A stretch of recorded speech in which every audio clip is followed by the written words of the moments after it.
upset about it. My father just gave me a hug and said, listen, but you scored 0, scored 60. I'm well lucky no matter what. Wow. Now that is the most important thing that you can say in your job. Because from there, I was like, it gives me all the confidence in the world to fail. I have the security. But the hell with that, I'm scoring 60. And from there, I just went to work.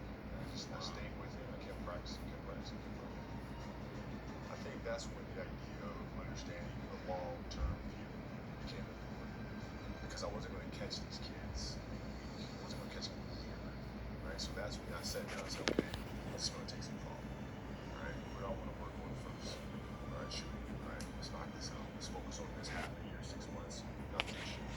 All right, after that, all right, creating. I started creating the menu of things.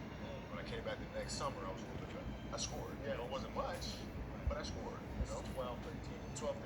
Then 14 came around, back half of 13, 14 years old, and then I was just killing everyone.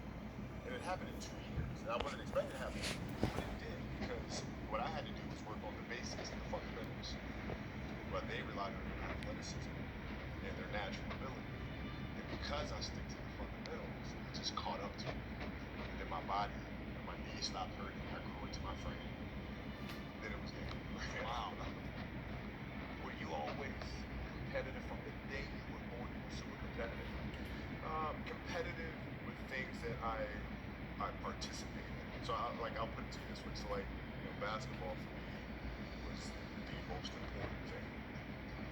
So everything I saw, whether it was TV shows, whether it was books I read, people I talked to, everything was done to try to learn how to become a better basketball player. Everything. And so when you have that point of view, then literally the world becomes your library to help you to become better at your craft.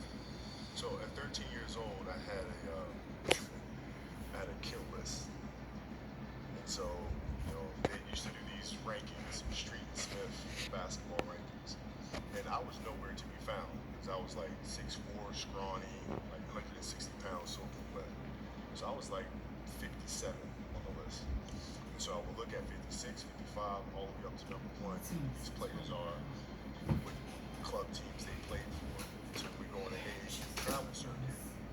I gotta hunt them down, right? So that became my mission in high school, is to check off every other person, all those 56 other names, hunt them down and knock them down. So when you played at 13, I would size you up and see what your strengths and weaknesses are. How do you approach the game? Are you silly about it? Are you goofy about it? Are you good at it just because you're bigger and stronger than everybody else? Right? Or is there actually thought and skill that you put into it?